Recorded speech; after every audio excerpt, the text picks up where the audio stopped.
Good morning, y'all. My name is David Svenson. I am a camera operator guy out of Charlotte, North Carolina. And I am in Albany because of not only this great opportunity to do things with this film festival, but through an opportunity to do something with the Kendrick fine folks, starting with War Room about, oh my gosh, we're coming up on how many years now? 2013-ish, 14-ish.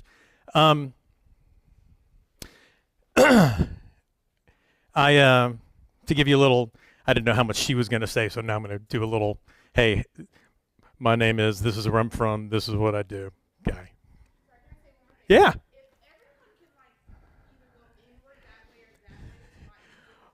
Or I can just do this. How about that?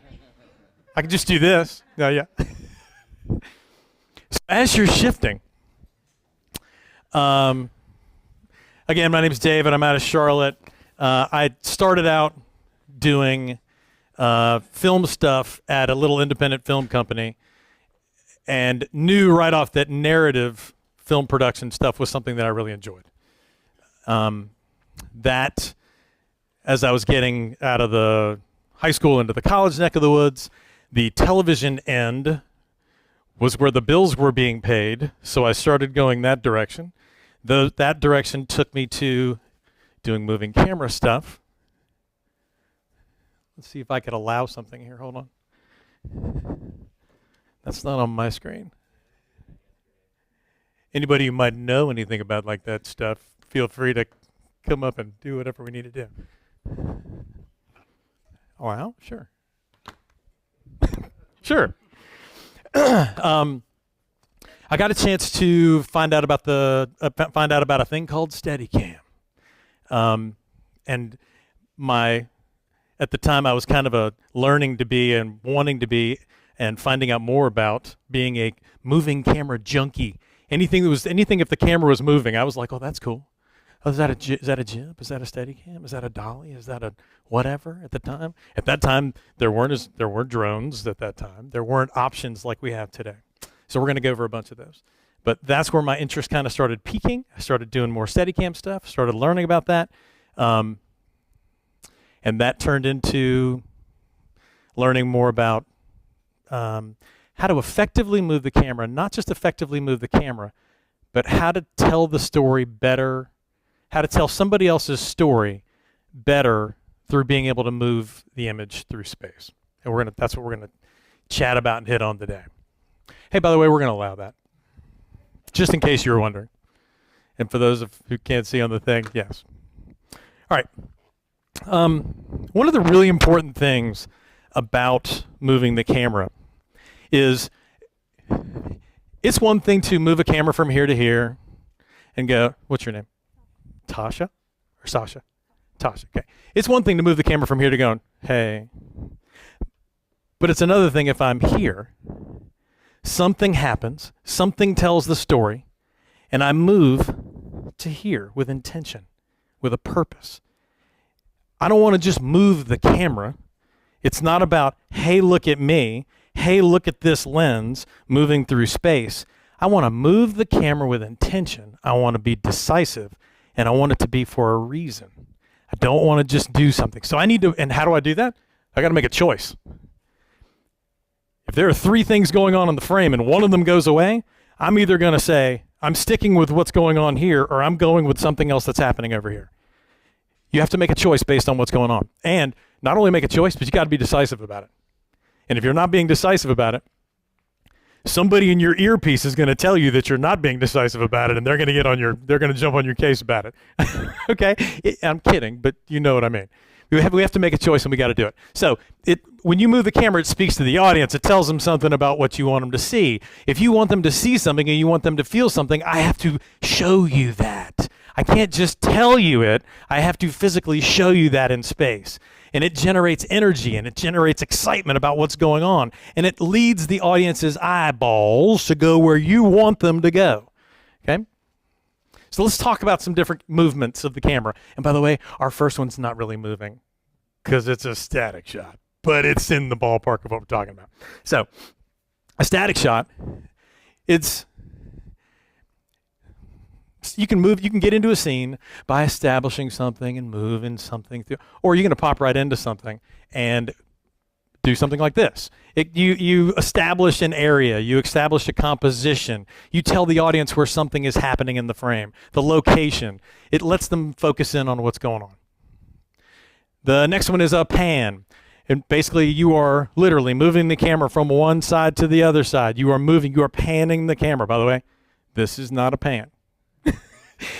I know there are a lot of memes out there now about that. Pan up. Okay, just don't, yeah. Okay, so, okay, at least a couple of jokes tell me you've seen that same meme, okay? All right. So, panning, tilting. Tilting is a great way to reveal some information. If your something is something and you say, oh, well, we don't know what's down here, you tilt down to reveal something. Or you're on something and you say, they're all looking up here. What's going on up here? And you tilt up to find what's happening. Roll is kind of an unsettling. I don't do a lot of roll. I don't get asked to do a bunch of roll stuff. That's kind of one of those funky ones that you're really like, yeah, requires specific equipment, and but roll is one of them. It's unsettling. It's putting the audience in a mind frame of something. You got to pull out and you got to push in. This Jamie Lee Curtis is looking into something that's really exciting or scary, and you pull back to reveal that moment. Or the opposite, you push in to do something. All right, now for some reason my video didn't load up on this, so we're just going to do this, and I'm going to push this button right here. Okay. Tracking shot. You're pulling out of something. You're pushing into something. You are following with the action of something. We're going to go back and we're going to talk about this particular frame here in just a minute. But look at the momentum of that frame. You are inside that moment with him. Okay, you are walking out into the stadium with the coach, pulling him out into this. Anybody see Woodlawn? Okay, this was the big game against Whateverville or whatever the name of the team was. But yeah, I was kidding. Whateverville, you know what I mean. Banks? I can't remember that. That was about 10 years ago, I think. Okay, so, but that's a tracking shot. A trucking shot. A trucking shot is when you are moving laterally. You are going with someone, okay? This is like one of my, now, this is actually on, I think this was we had a movie on a cart on this one, I think.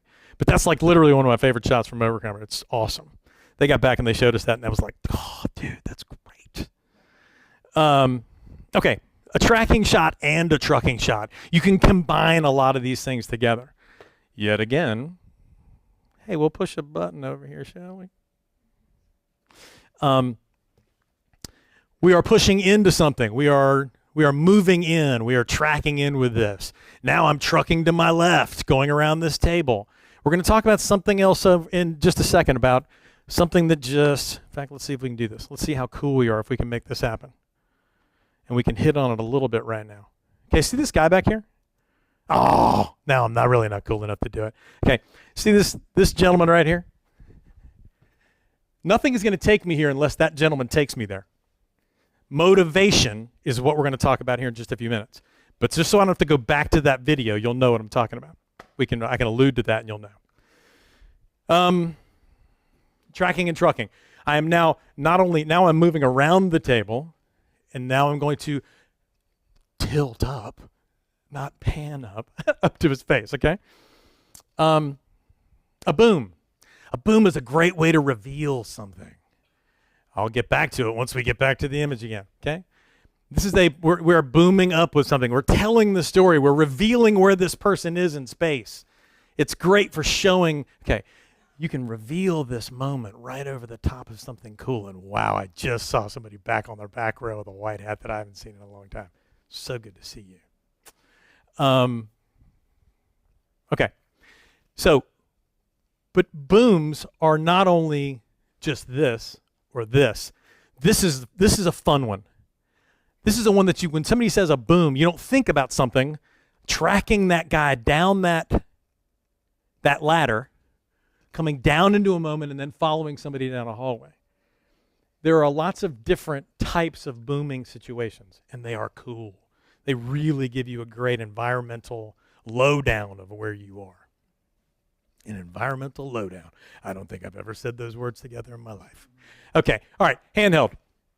Office, it's docu-style. It gives you the chaotic, unplanned, live look that we all see, that we all know as handheld. Handheld's great for certain things. Handheld can be, let me see a show of hands. Sometimes handheld can be a little jarring.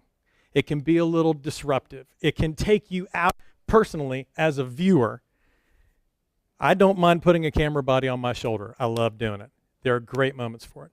But there's sometimes when we look at it from a show of hands in this audience, sometimes when you look at it, it kind of takes you out of the moment because it's so jarring.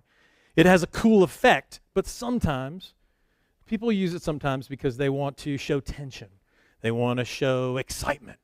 They want to show just different elements of what they want the audience to feel based on what type of platform we're putting the camera on. Whether it's on my soft little shoulder or we're putting it on a set of sticks like in the back of this room right now. But handheld stuff, we can talk about that in a little bit. All right, framing. We're going to allow this. Why do I have a feeling that we're going to see that a lot in the next hour? Okay. Oh, did it take it away on both of them? Okay, good. Was it over there too? I keep looking over here. Okay. All right. All right. A static frame. You have a static frame, there's some rules that apply. You know, where's the headroom? Am I center punching somebody? Are they right justified? Are they on the third? Where are they? A static frame is a static frame. Before we get to the next thing. Is it interview style? If I'm shooting something and you're the camera body, is it interview style? Am I looking off over here like I'm interacting with somebody? Or like so much we're shooting in sports right now, sports television right now, so much as I direct. They're talking right to the audience at home. As you, the viewer, they're looking right in your eyes and telling you at home, hey, this is what we're doing today, okay? But the second that camera starts to move, all these rules start shifting around. Things start happening, and rules get broken, and we can morph and massage things that we couldn't do before. I'm going to show you this. And this is when I said earlier, hey, this Woodlawn piece, so I don't have to go back to it. Now you know what I'm talking about, okay? This moment is a fun moment. It's a fun moment, not only from a production standpoint of how do we do it. When we do something like this, I am moving back through space, and I'll use this aisleway as an example. If I'm pulling him down this aisleway, the way we create this is not the camera's on a rope in between all these people and they got a space to fit through a piece. I'll do this so y'all can see. So you can, because I was using that so much anyway. To create that moment, you have these football players and these pads that are like this one, and I'm this wide, and I got to fit through this space, okay? So if I'm moving down the space and I give our actor, hey, and blah, blah, and action, as I start to pull back, these football players are literally doing this and just leaning into place as I come back through, which creates this moment of you are working your way through this. So part of the fun of moving the camera, part of the fun of making cool images, one of the reasons that I love what we do, is the fact that you get to create fun moments like this. There's so much good energy in there. You see that on the screen, and it's just cool. Okay. Talk about that but you can't tell I like this, do you? Just, all right. So these are two shots that are on my demo reel from, who knows the last time I upgraded. Anyway, so this bottom one is another example of a framing choice, okay? And I'll go over here because it's closer to me, okay? There's a moment here. Let's see if I'm cool enough to do this. Don't laugh if I'm not, okay? I didn't prep it. Oh, I did. Hold on. Would that tell me make it? Oh, okay, here we go. All right, so we'll talk about both these little moments here. Play. These players are collapsing down on this. But it's a fun, cool, energetic moment when everybody knows what's going on. And you're like in that moment with them. It's cool, okay? Great. Here's the one that I wanted to talk about next. Not Danica Patrick. Not the kid on the bike, which I think is next. All right. This moment right here. Now, this is in here for a very specific reason. You see where the action is with the guy with the beard? Your eyes, knowing what's happening here. Oh, I should have just done a still frame. Okay. I don't want to move till he forces me to move that frame. You see him get right up against the side of that frame? I leave this on my demo reel to remind me. Okay? This fine gentleman right here, how many times did we have to shoot that shot? Because of me making a mistake. I learn something every day I'm on set. When I drive home every day, I'm thinking to myself, what did I do well? Where was I horrible? Where can I learn? And how can I get better tomorrow? Okay? This guy right here, this learning moment, I will leave on my reel until probably the day that I'm no longer doing this business. Is that guy right there? He fooled me every single time. His frame is like this wide, Okay? And he's like, no, he's interacting with his wife. I can't believe our daughter did that, blah, blah, blah. And he would turn, and then he would come back, and he'd have another moment with her. And every time he starts to go, I'm like, he's going, okay? So we need to move the camera when we are forced to do it. Don't give it away. Don't foretell. Don't tell the audience, hey, foreshadowing. He's going to move to his left. Let's watch it, okay? Wait till it happens. Wait till somebody forces you, bangs you right to the edge of the frame before this guy, and I'll show it to you one last time, and then we're moving on, okay? Boy, we talked about this one thing for 5 minutes. I got to a point where I was like, that dude's hat is going to be halfway out of the frame before I move this camera body. I am not going to do it, okay? But then when we end up on the frame, it's still about that moment. And I still want to play him as far. I want to use every ounce, every millimeter of that frame to tell a story. Moving on. Now, slideshow. You can tell I'm so technically savvy here. Okay, moving on. And by the way, we're going to allow this. I don't know if you knew that. I should just keep that in my head. Okay, so once you start to move the camera, things are changing. How fast or slow is the action? I took up too much time on the other stuff, so we're going to blow through this, okay? How fast or slow is the action? What's it telling you? How quickly if the camera speed is crazy busy, we know that the scene is busy, okay?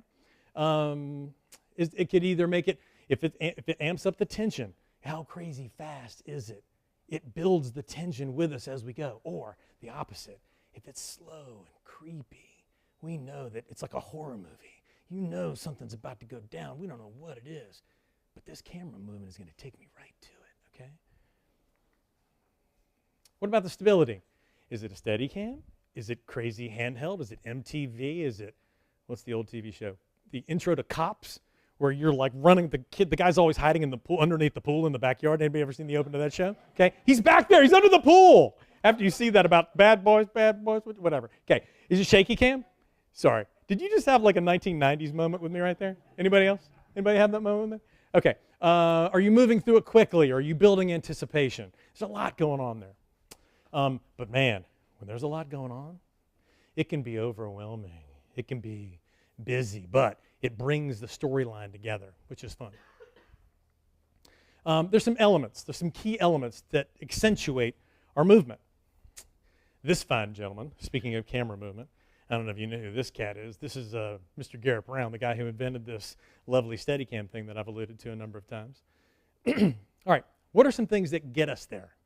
What are some things that make things fun, that help us tell the story better? A lot of things. Blocking is one of them. The main actors in the background foreground and depth tell a lot about our shot, tell a lot about our story. Foreground and depth are great. If I can put something in the foreground and be telling a story back here somewhere, something in the foreground might be telling me something about what we need to know something about. Or it just might be a cool element to get you into the story, to make the frame more interesting. Oh, hey, go back. We didn't finish that. Okay. Actor movements. If I want to do something, moving actors in the frame, the blocking of their actions, when you do this,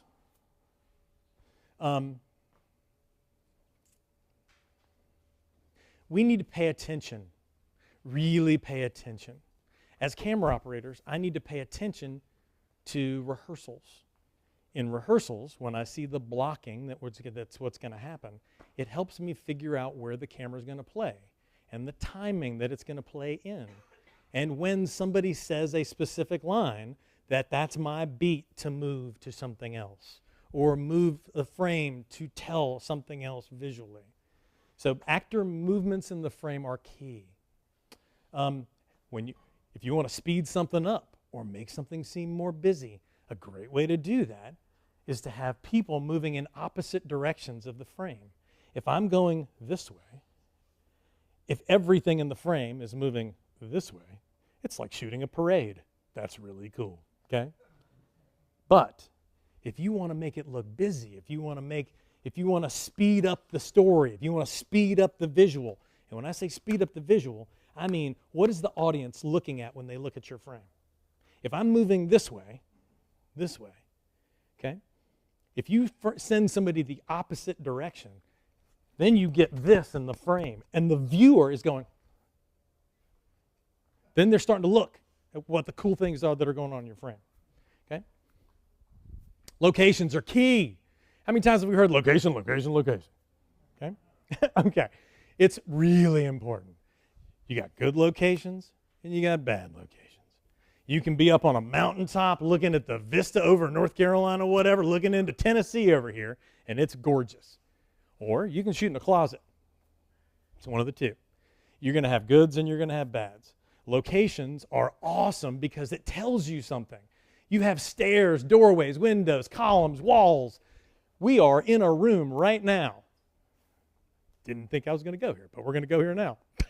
We're in a room right now. If you would have looked at this room, okay, who's a church member here? Anybody? Bueller? Okay, no. Okay. If you would have come in this room 8 months ago, white walls, brick wall, nothing. They came into this room. This is the room we shot the Forge in. This was the Forge restaurant location. Come on, man. I mean, this is good looking. This is some good looking stuff. And wait till you, if you were to see the movie at some point,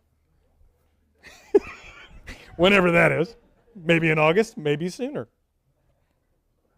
you're going to see how cool locations can make your shots, how cool locations can make your story just come alive. It's cool. The more unique, the better. They provide depth and layers and great opportunity to reveal things and tell things with your visuals that you couldn't do if you were shooting in a closet. Nothing wrong with shooting in a closet. War Room told a great story. I don't know why I didn't think about that. I just said closet and it made me think about that. Okay. All right, production design. It's really cool, my goodness. Who's in production design in here? Who's in the art department? Who's in, oh my gosh. Let me come over and hug you right now, okay? The props, architects, vehicles, animals, sets, all kinds. Anything that you can put in a frame to tell the story, awesome. Because if we don't have those people to create those cool images and to give us something to shoot, it could be a lot more boring of a frame unless there are cool things in there from the production design perspective. Props, the deck, okay, this is more of a location thing in this picture right here, but static sets are cool. You could consider this a static set. It's not going anywhere. It's on location. It's where we are. It's a static set. But if we were shooting something in this room, if you were to build something here, like there was a wall right here, and there's somebody right up against this wall in this moment, wouldn't it be cool if we could have a flyaway wall or something that when we shoot this way, we see that there's a wall there. We see that there's a wall here. But the second we have to get back and do the coverage coming back this way, by the way, I'm not moving this very much. Having things that have flyaway walls and different things that are going on that allow you to tell the story better by having having sets and being in cool locations where you can have things like that. Speaking of art department and set design and those kind of things. Okay, let's talk about how this all comes together. Let's talk about the opening scene of Overcomer. Who saw Overcomer? Anybody? Okay. All right. Opening scene. Drone. You talk about blocking. You talk about art direction, set design, movement, anything, all these things that come together. You think about the opening scene of Overcomer. The drone is flying over the town. Then you start to reveal you over this tree line, and then you see there's a building back there. It's a big school. Okay, cool. Then you're getting a little closer, and you're like, oh, I hear things. Then we get into sound design. And I hear things. There's people cheering in there. There's something going on in there, okay? You get in there, now you're getting closer to the building, and you're like, oh, something's going on. There's cars in that parking lot. There's a lot going on, okay? Then you fly into this window. And once you get into that window, dude, it's on like Donkey Kong after that. You're like flying in the window. You're going down this hallway, and you're hearing all of this stuff going on in the gymnasium. You come around that corner, and your eyeballs are going like 90 miles an hour at that point. You're like looking at, then it all comes down to, it's just not a basketball game. Because if you're shooting that, it's blocking. It's people being in the right place at the right time. If we bring that drone in, and the drone comes down, and as that drone comes down, if that player doesn't come into the frame and give the timeout to tell the storyline of what's going on, I don't know how many times we had to do that. Who was with us on that day? Anybody in the room? We did it 8 times maybe, 7, 8, 9 times.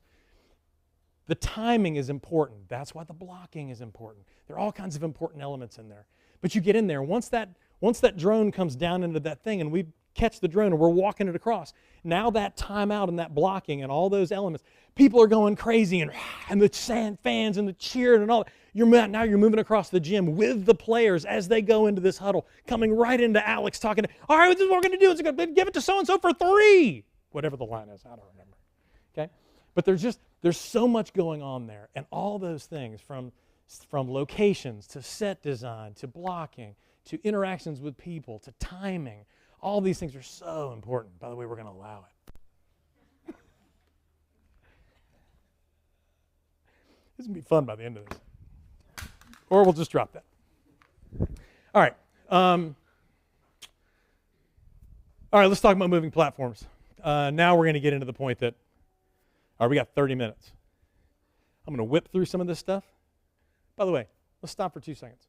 I'm up here running my mouth an hour a minute, or a mile a minute, or whatever you want to call that. Okay, so in doing so, I don't want to do that because it does not make it very interactive if I don't give you time for questions. If I say something, by the way, let's rewind. Let's put the rewind back for about 22 minutes and say, if I say something, I need to see show of hands of something that if you have a question about something.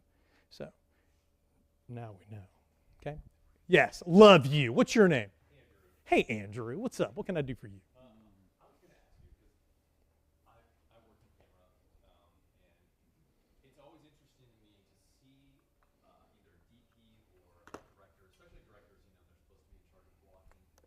When you're doing a moving shot, how much interaction do you have with those department heads to figure out the blocking in a way that really works for the shot? Because sometimes they plan something like maybe there's a football guy, right, where you need to put the camera and so how much of that is like a communication dance and sometimes you say we need an extra here and then the second AD gets mad because you pulled them from here and you get yelled at or whatever.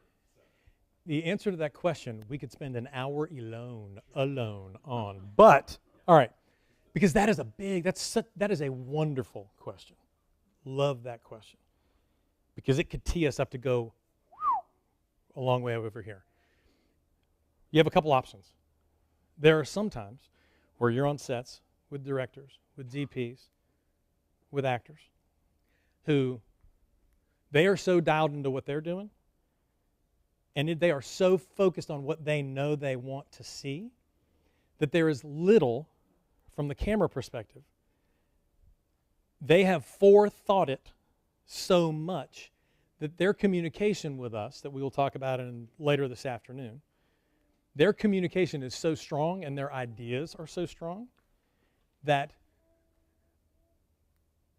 they are so hands-on that they are going to make sure that the blocking is correct. If they need an extra actor, that's something. So the answer to your question is this.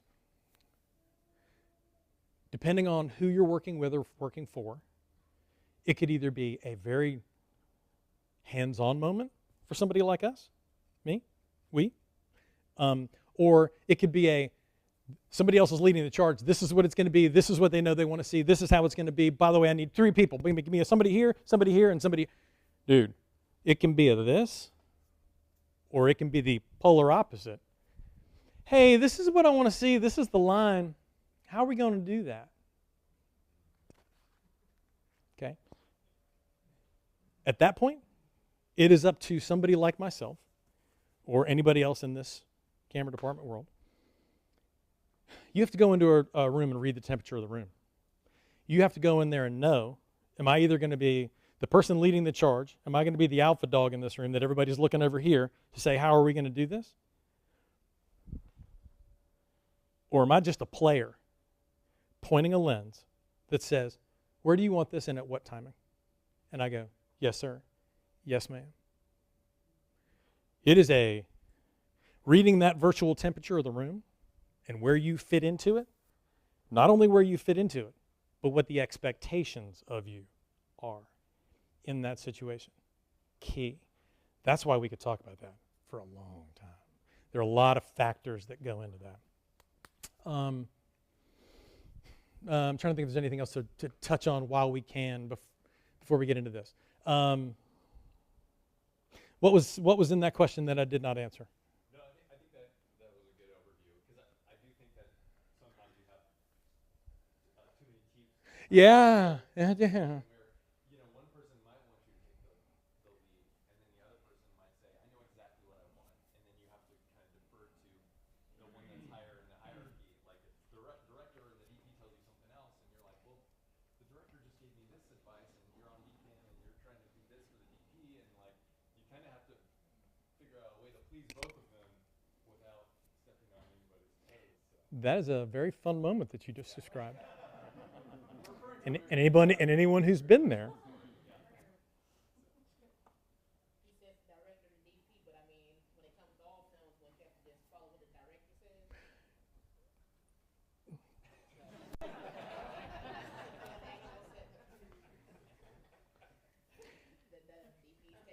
Okay. If there are a couple different elements to doing this job, sorry, I'm like right up in your business here. Okay. There are a couple different elements to doing this job. Some of the easy things are moving the camera. Some of the easy things are knowing the bells and whistles and the gadgets that you're playing with, knowing the lighting, knowing the whatever. In order of difficulty, the most difficult thing is the political side of this business. And anybody who has enough ground under their feet and space in their rearview mirror knows what I'm talking about. Okay? There is I have been on sets more in earlier days in my career where the director comes over and says, hey, this is what I want to do. It's great. This is what we're going to do. The guy's going to walk in the room and he's going to do this and blah, blah, blah. And he walks over to Video Village. While the DP's over here doing something else and working on something else. And he comes over and he goes, or she goes, hey, blah, blah, blah, okay, this is cool. This is what we're going to do. And the person's going to come in from here. And then they're going to come into here and they're going to do this. And this is what I want. Which is the opposite of what I just heard from this person, okay? Okay. That put me in enough weird situations early on in my career that I don't really want to be in. So now, in the most kind, political way that I can, there's a moment, instead of going, that you have to say, hey, by the way, and you walk right over to the director, you walk right over to the DP or whatever, and you say, hey, I'm getting some mixed messages on, and I don't even want to say that because that almost says something negative, okay? Mixed messages means that somebody, We could talk about this for another hour, okay? Okay? You know what I'm talking about, okay? So, you have to, that is a kid glove moment where you have to say, I love you both very much, but I just want to please you. In this moment, I'm not being told, I think this is what I'm being asked to do, but there's also a moment where I think I need to do this. Whatever you guys want to do is great. Because it takes me out at that moment. Because if he's hearing what one says, and somebody is hearing what this person says, and I'm just caught in the middle. I'm the center in the Oreo at that point, okay? I don't want to be there. At this point, I go, hey, this is what I'm understanding, but there's some, I'm confused. Tell me what you guys want right here. Is this tell me again what we need to get here. And then when you get both of them together, let them have this moment. Because I'm going to make a mistake. I'm going to make somebody mad one way or the other. And my job is to please people. My job is to serve. I show up, it ain't about me. It's about where do you want this image to be captured from in the timing that you want it to be captured in. So I want to take myself out of the equation. That is such a good moment. That is such a great example of something that is, that's a challenge. The political side of this business is key. And we want to be the guys at the end of the day who, when we're all walking to our cars after rap, that somebody looks over and says, either that guy is not a good guy, or, yeah, who brought that Svenson guy in? Let's not get... You want to be the guy where they're walking to the car going, hey, that guy was great. That young lady was great. We want her back to... What's your name? We want Brooklyn back tomorrow. She was awesome. Because Brooklyn played the game. Brooklyn did it the right way. Brooklyn wasn't pointing fingers at people. Hey, he said, she said. Okay, that's why the political side of this business is so key. Hey. Who came up with the shot of flying through the window and stuff? What's funny is, I remember exactly where I was when I got the phone call on that. I was sitting at a Starbucks in Kansas City. And Bob Scott, the DP, said, hey, man, this is what they're thinking for the opening. And it... How often do you get to suggest into it? Because I know it takes longer to do special camera moves, and if they haven't planned time for it, is it only if you get in on the process early enough that you can make suggestions? Or What's awesome about the team of people that they've assembled for that group of people is it is a... And I totally have stolen the phrase that I'm about to use from this. It is a best idea wins. It's not about so-and-so wants it to be this way. So-and-so wants it to be this way. yeah, but there's time involved in special camera moves. That's what Oh, absolutely. I mean, we were talking about this in March, and we weren't shooting it till July. I mean, and here's the concept. Hey, they want to be outside, and they're thinking about being, and then somehow getting the camera to go in a window, in a door, in this, and this is the first time we're all hearing it. And by the way, I'm totally not ignoring you guys. Okay, okay. But there's a lot of things that go into that. There are a lot of prior conversations. And it's a lot of, look, none of us are perfect. None of us have the best idea. I may have a good idea out of 10. I just want to be a team player. Like I said before, I just want to serve. If somebody says, hey, if we want to do this, we want to do this, and we want to do this. If I can say one thing that gets in there that helps us in one moment, great. I'm asking also, what's standard industry? Is it standard for the director to come up with special camera moves, or is it standard for you to make suggestions? It is a 100% collaboration, and it changes daily. You may have, like we talked about, you may have somebody who is alpha dog, who says, this is what we're going to do, and this is how it's going to be. And then the rest of us are just going, okay, we'll come up with a concept and make that work. How's this? How's this? How's this? Throwing softballs in there. How's this? Those are more difficult people to please because they have such this is what it's going to be. It is so much easier to have somebody who says, this is what we want to do. How do we make that happen?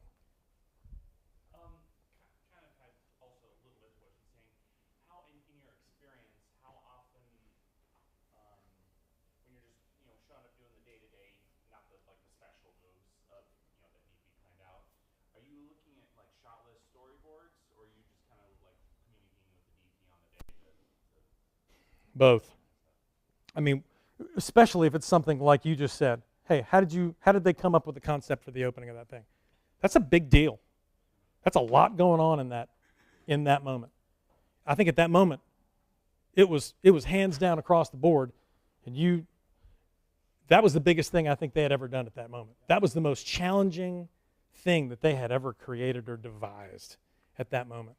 So when you have something that is that vast, there's a lot of things to be considered, and a lot of people's ideas. And what I bring to the table is one little facet of that. What the drone guy brings to the table is a big facet of that. What the actors are doing on the court and the blocking and the how's it going to happen, there's a lot going on there. So a lot of the factors are individualized. Hey, I need to do this. Yeah, you deal with the stuff on the court. You deal with that. By the time we get here, then we'll talk about how we're going to. So it's a lot of compartmentalization, then coming together as a group for something of that nature. It's a lot going on. But tell me again, I want to answer your... on the day-to-day stuff when it isn't those like big special moves, like how often are you like looking at the storyboard and shot list, or is there just kind of like on the day you kind of just talk? If it's a commercial and you have time to plan, not like you don't have time to plan on a feature. You do. But if it's a Monday afternoon and we're doing a shot Tuesday morning, and if it's a Friday morning thing that we're doing and we've had 4 days of hitting it hard, you get to Thursday night and you're like, oh yeah, by the way, tomorrow morning we got to deal with the blah blah. How are we going to make? Yeah, okay. But if you're doing a commercial, you may do pre-viz, you may do meetings, you may do all this. If I do a commercial, one of the first things I say is, can you send me any creative that we already have on the project?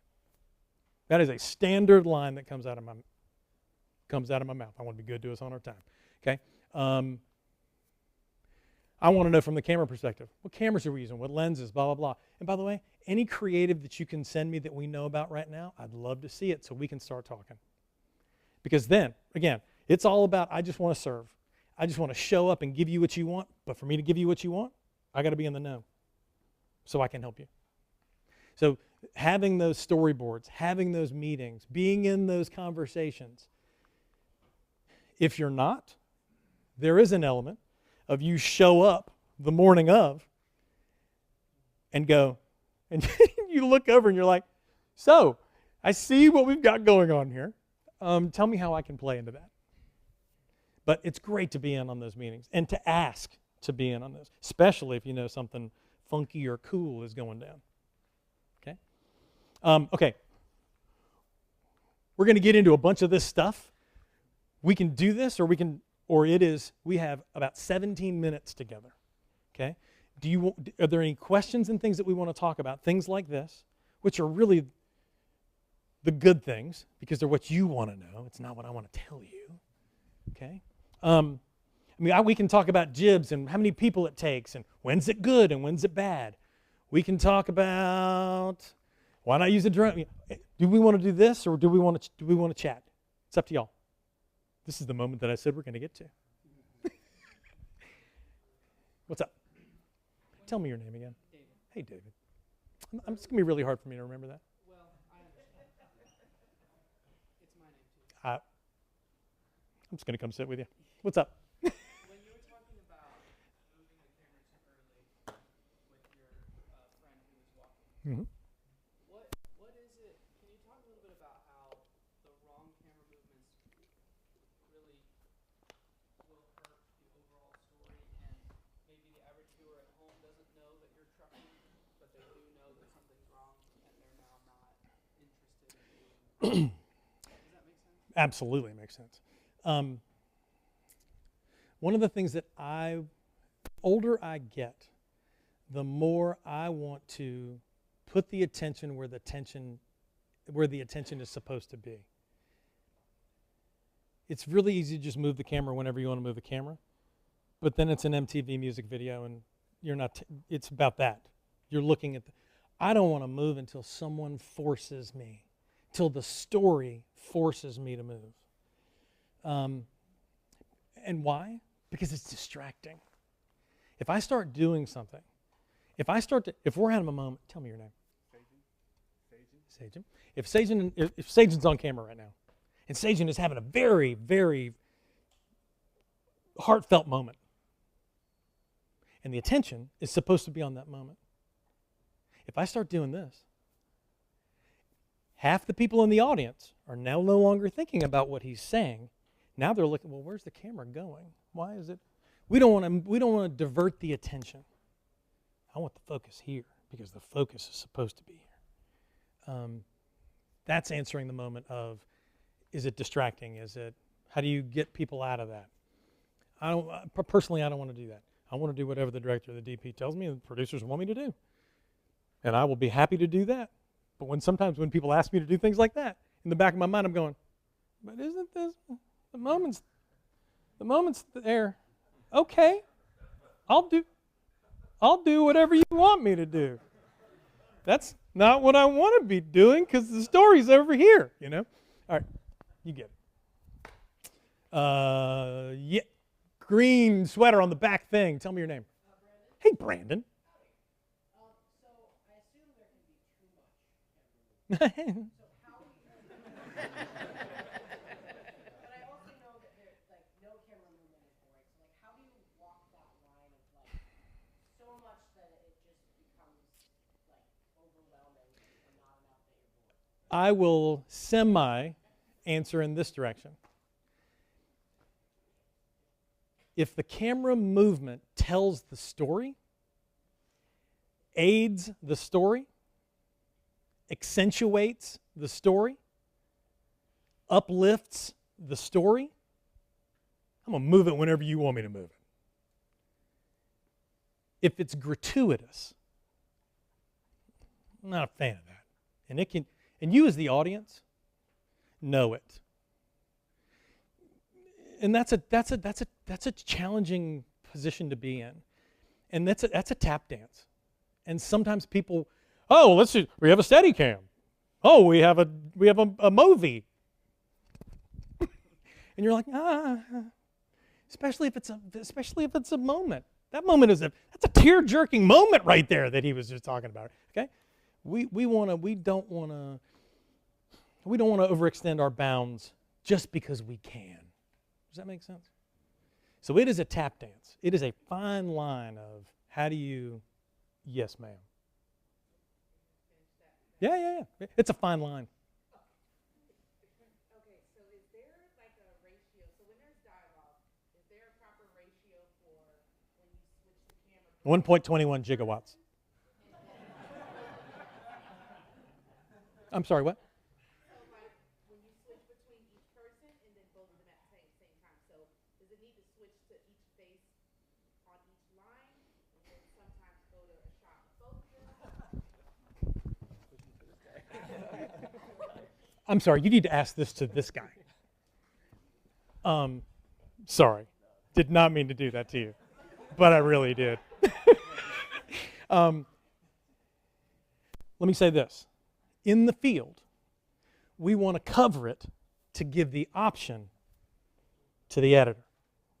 We want to do our jobs to the best of our ability that it doesn't handicap someone in an edit bay. I'm going to let somebody, so you can see it, me on the food chain, them on the food chain, okay? Importance level.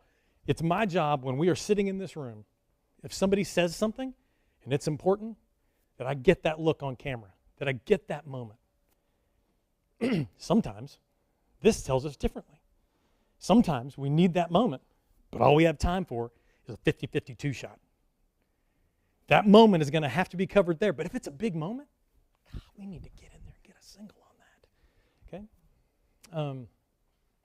So the 1.21 gigawatts ratio, I don't know how that plays, but from a bare bones grassroots moment, if it's a moment that is important, I need to capture it on camera and give somebody else the option to make that choice.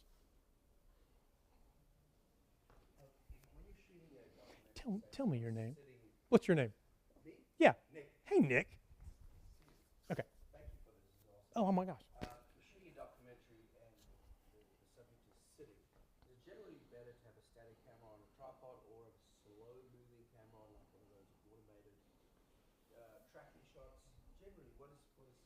If someone's in the seated position, And you're getting, say, two angles, do you generally put those cameras on tripods, or is it better to have them slightly removed? okay, and here's why I just did this, because that moment that you just described has so, okay, I'm just going to give you what my gut says. Everybody hear that question? Everybody good on that? I love that moment, and here's why. I could put a static lock-off shot on this moment. But what happens is if in this moment, then it goes to what is the dialogue in that moment.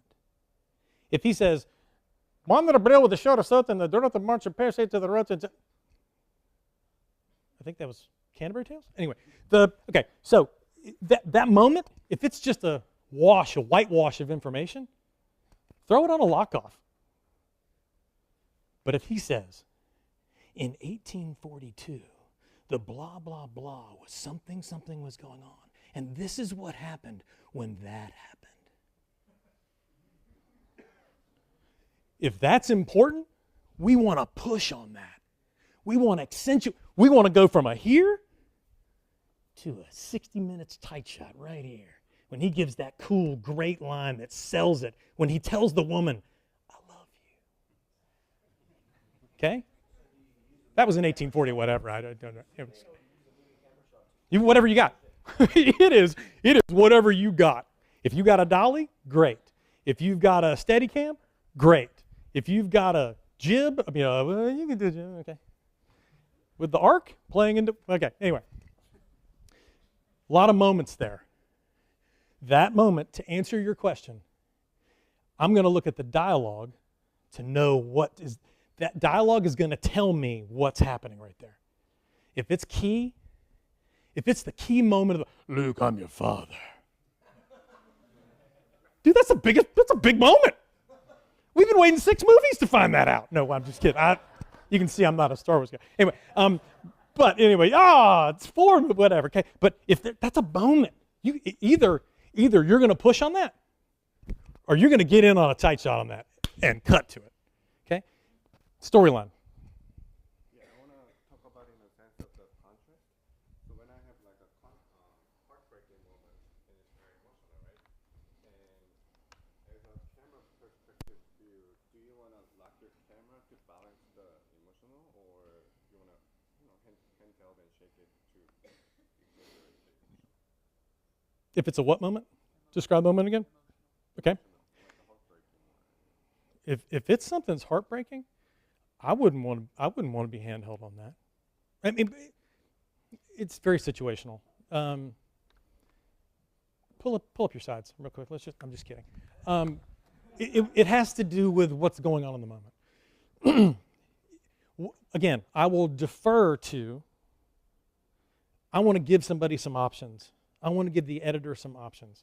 If I give them one option and it doesn't work, we're going to have to come back for a reshoot and somebody's not going to be happy. But if you get that lock-off moment, then you get a push on that moment at the right moment. And sometimes we'll even be in the middle of something. Trying to be good to y'all. We'll be in the middle of something. And somebody looks at the dialogue and they're like, okay, the push at this point should be here. It is a definitive choice. Here's the moment that we push. And then you do one, and you push right at that moment to get in to get that, "I love you." Okay? Did I say that heartfelt enough? Okay. But sometimes they'll go back. Can we see playback on that real quick? And we roll back and like, wait another beat, because he's got 2 more lines after this that are more than that. That's when we really want to get. So maybe we'll get to here for the "I love you," and then we get to here for "I don't ever want to be without you." Okay, this is a love story. We're usually talking like murder stuff or detective stuff or whatever. I'm trying to be sentimental. I'm just kidding. But does that? Yeah. Okay. What's your name? My name is Sean. Hey, Sean. Hey, pleasure to meet you. Good to see you. Yeah, so I'm actually looking into getting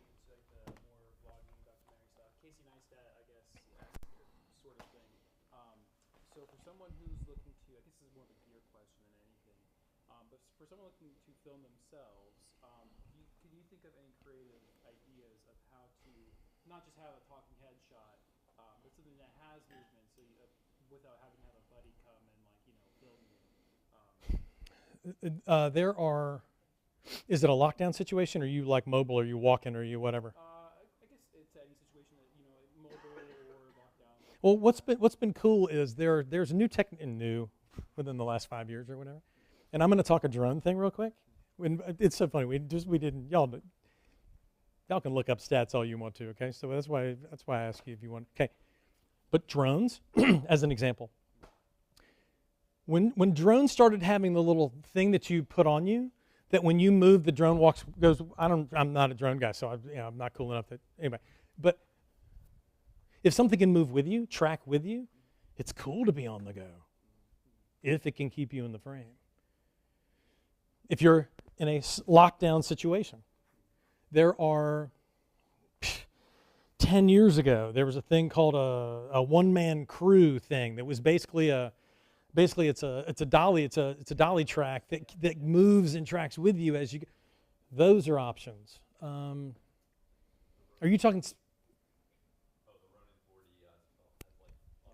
Absolutely. If you've got things like that, there's such cool technology that's just budding every day to do that.